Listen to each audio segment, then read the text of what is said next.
नमस्कार मैत्रिणींनो, आज मी दाखवणार आहे मोड आलेल्या हिरव्या मुगांपासून डोसे कसे बनवायचे। तर एक बाउल भरून मोड आलेले मूग आहेत, ते मी आदल्या दिवशी सकाळी भिजत घातले आणि रात्री त्याचं पाणी काढून घेतलं। तर असे मस्त असे मोड त्याला आले होते। 5-7 मिरच्या घेतलेल्या आहेत, अशा तिखट आहेत। नंतर 2-3 तुकडे आल्याचे, 5-7 लसूण पाकळ्या, असं सर्व सामान सोबत घेतलेलं आहे।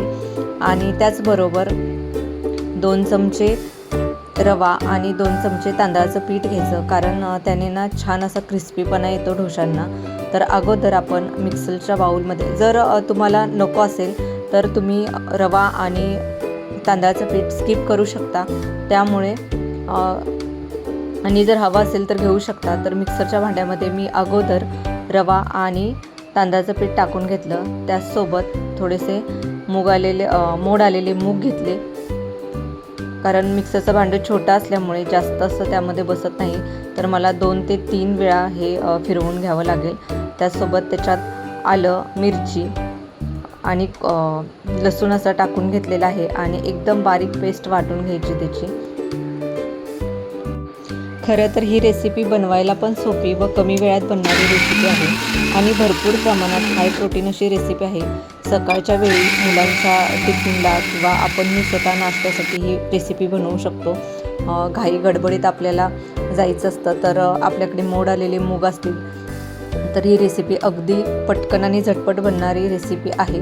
तर मी बॅटर चांगलं वाटून घेतलं आणि त्यामध्ये जसं हवं तसं त्या प्रमाणात आपण मीठ टाकून घ्यायचं, ज्याला जसं हवं तसं। तर बॅटरची कन्सिस्टन्सी पाहू शकता की अशा प्रकारची हवी, म्हणजे डोसे छान होतात। तर तुम्हाला थोडं पाणी ॲड करायचं असेल तर तुम्ही पाणी ॲड करू शकता, पण बॅटर अशा प्रमाणात असावं, त्यामुळे डोसेही छान क्रिस्पी मऊ होतात।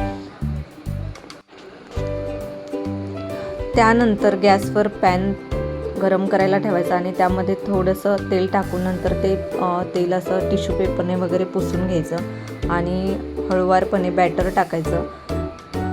तुम्ही पाहू शकता इथे मी जवळपास छोटी माझ्याकडे जी चमचा आहे, तर 2 चमचे मी बॅटर टाकलं आणि असं बॅटर असं जसं आपण डोस्याला बनवतो तसं बॅटर स्प्रेड करून घेतलेलं आहे आणि छान असा डोसा, मस्त बघू शकता तुम्ही, छान डोसा असा स्प्रेड झालेला आहे।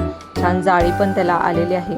तर मीडियम फ्लेमवर डोसा भाजायचा आहे, कारण जास्त तुम्ही फास्ट गॅस केला तर खालून करपण्याची शक्यता असते आणि वरून थोडं तेल लावून घ्यायचं।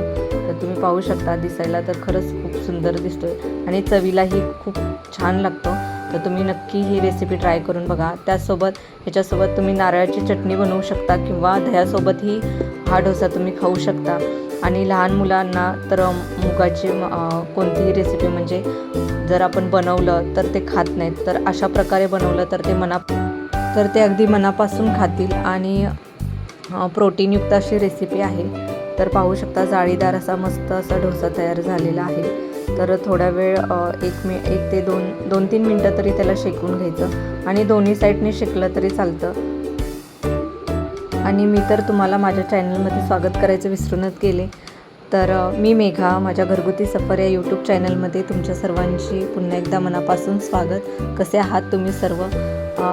अपेक्षा करते की तुम्ही सर्व छान आणि मजेतच असणार। आणि अजूनही चॅनलला सबस्क्राईब केलं नसेल तर चॅनलला सबस्क्राईब करा, लाईक करा, कमेंट करायला विसरू नका। आणि अजूनही मला यामध्ये काही चुका असतील तर कमेंट करून नक्की सांगा। आणि हा अशा प्रकारचा डोसा तुम्ही नक्की ट्राय करा आणि कमेंट करून मला नक्की सांगा।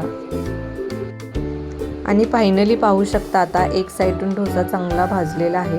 तर मी आता पलटी करून घेते आणि पहिला जेव्हा डोसा आपण तव्यामध्ये टाकतो थोडासा चिटकतो, त्यामुळे जेव्हा आपण त्याला उलटणार तेव्हा व्यवस्थित असा काढायचा आहे। आणि पाहू शकता, मस्त असा क्रिस्पी जाळीदार भाजलेला आहे आणि हिरवे मूग असल्यामुळे तो थोडासा काळपट दिसतोय, कारण त्याचा कलर, पण ते असा करपलेला वगैरे नाही। तर दोन्ही साईडून असा छान डोसा भाजून घ्यायचा।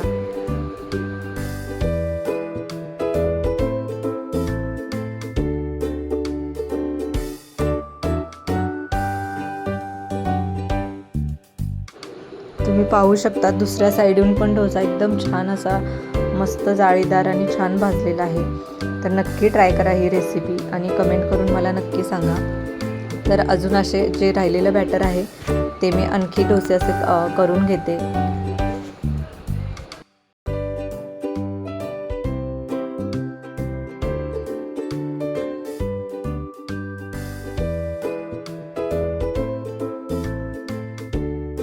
आणि पहा आता नंतरचे बॅटर पण टाकल्यानंतर फटाफट असे डोसे व्हायला तयार होतात, कारण रवा पण छान त्यामध्ये फुललेला असतो.